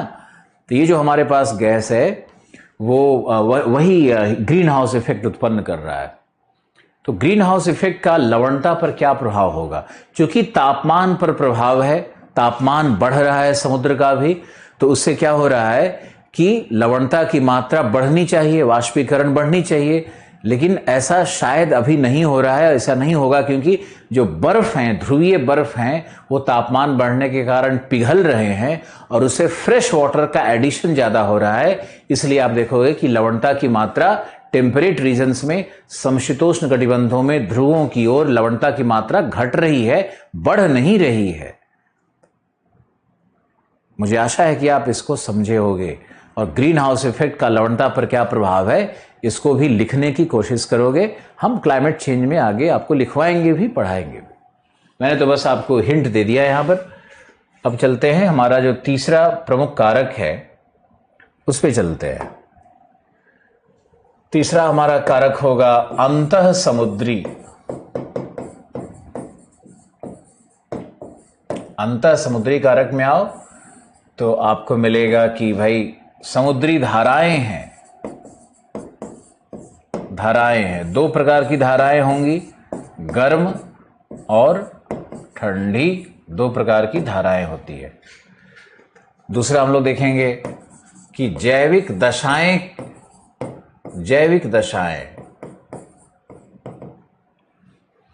बायोटिक लाइफ कैसा है, बायोटिक लाइफ फॉर्म्स किस प्रकार का है। तो जैविक दशाएं भी लवणता को प्रभावित करेंगी, धाराएं भी प्रभावित करेंगी। तीसरा होगा समुद्र जल में तापमान, यानी जल का तापमान कैसा है। और उसके बाद हम लोग देखेंगे कि समुद्र जल में घनत्व का संबंध किस प्रकार का है, घनत्व किस तरह का है, ये सब देखा जाता है। अब धाराओं में आओ, बहुत सिंपल है, बहुत ही आसान है। आप ऐसे समझो कि यदि गर्म जल है तो गर्म जल लवणों को ज्यादा घोल सकती है। गर्म जल में डिसॉल्विंग कैपेसिटी उच्च होता है। जो भी लवण जल में निलंबित दशा में है, तो निलंबित दशा में जो भी लवण होंगे उन लवणों को गर्म जल घोल देता है, अर्थात वहां पर लवणता की मात्रा बढ़ जाएगी। यानी जहां भी गर्म धाराएं होंगी वहां पर लवणता की मात्रा बढ़ जाती है। याद रखना, जहां भी गर्म धाराएं पहुंचेंगी, चाहे नॉर्थ अटलांटिक ड्रिफ्ट हो, वो अगर नॉर्वे पहुंच गई है, कोला पेनिनसुला पहुंच गई है, मरमास्क पहुंच गई है, बाल्टिक सागर के आसपास नॉर्थ सी में घुस गई है, तो वहां सब जगह लवणता की मात्रा को सापेक्षिक रूप से बढ़ा देगी।